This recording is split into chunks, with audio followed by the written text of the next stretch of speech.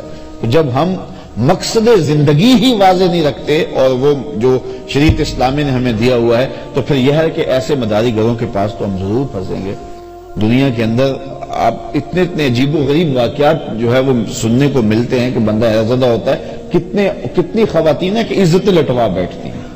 تو کیا وہ ولایت کی منزل کے لیے اور اللہ کے قرب کے لیے ان مراحل سے گزر جاتی ہیں؟ نہیں، اس لیے کہ ان کو اور کو ضرورت ہوتی ہے، اپنی اغراض ان کی ہوتی ہیں، ان اغراض کے لیے وہ نقصان کرواتی ہے. اس لیے یعنی وہ خود ان کا رستہ ٹھیک نہیں ہوتا اور وہ خود جو ہے وہ اللہ کے قرب کی متلاشی نہیں ہوتی ہیں. تو اللہ کے قرب کی جب تلاش ہوگی تو پھر دھوکہ کے امکان بہت کم ہوں گے اور پھر اس قبیل کا دھوکہ ہوگا بھی نہیں. اس لیے ہمیں جو معیار دیا گیا ہے وہ ایمان ہے اور تقوی ہے.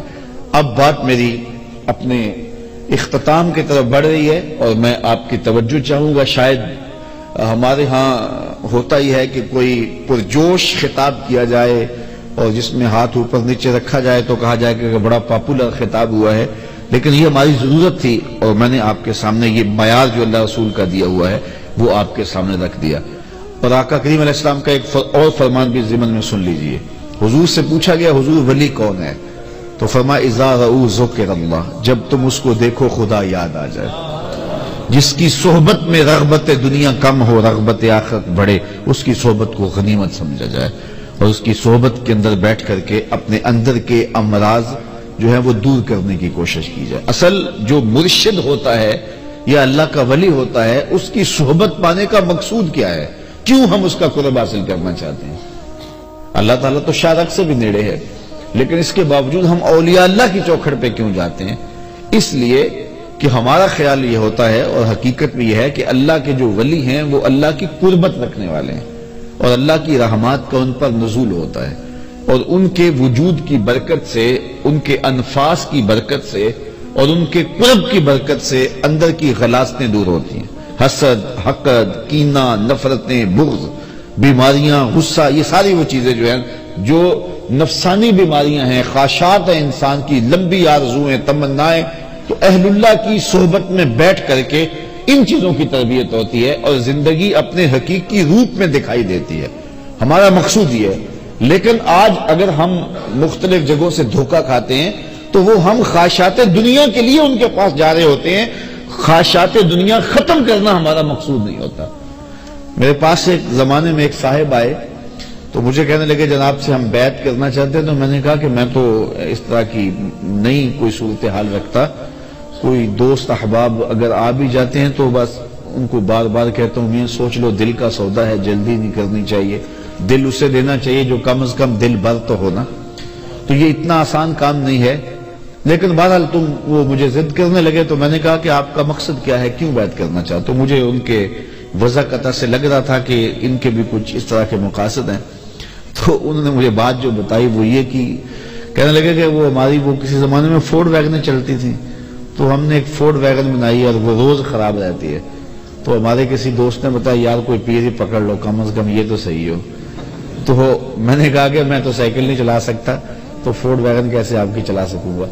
تو جب ہماری ترجیحات یہ میں ایک مثال سادی سی دی ہے اور اس سے بہت کچھ سمجھا جا سکتا ہے کہ ہماری اگر ہم دھوکہ کھاتے ہیں تو ہمارا مقصد ہی نہیں ہوتا ہے خدا کا قرب حاصل کرنا. ہمارا مقصد ہی نہیں ہوتا ہے کہ اندر کی بیماریوں کی اصلاح کرنا. ہم اس لیے جا رہے ہوتے ہیں کہ اس سے ہمیں دولت زیادہ مل جائے، اس سے ہمارا کاروبار چمک جائے. جبکہ اہل اللہ کی بارگاہ میں تو اس لیے جانا چاہیے کہ یہ جو حب سے زر پیدا ہوئی ہے یہ ختم ہو جائے. اقبال نے کہا تھا نا تیری دعا ہے کہ ہو میری آرزو پوری، میری دعا ہے تیری آرزو بدل جائے. تیری دعا سے تقدیر تو بدل نہیں سکتی، اس سے یہ ممکن ہے کہ تو بدل جائے. تیری دعا ہے کہ ہو میری آرزو پوری، میری دعا ہے تیری آرزو بدل جائے. تو اصل اولیاء اللہ کے پاس تو یہ جو خواہش زر بڑھ گئی، ہمسایوں کے پاس اتنی دولت، رشتوں کے داروں کے پاس اتنی دولت، دنیا آگے چلی گئی، میں کیوں پیچھے رہ گیا، میرے پاس بھی اتنا کچھ ہونا چاہیے، یہ ایک بیماری ہے، یہ ایک مرض ہے، روحانی مرض ہے ایک.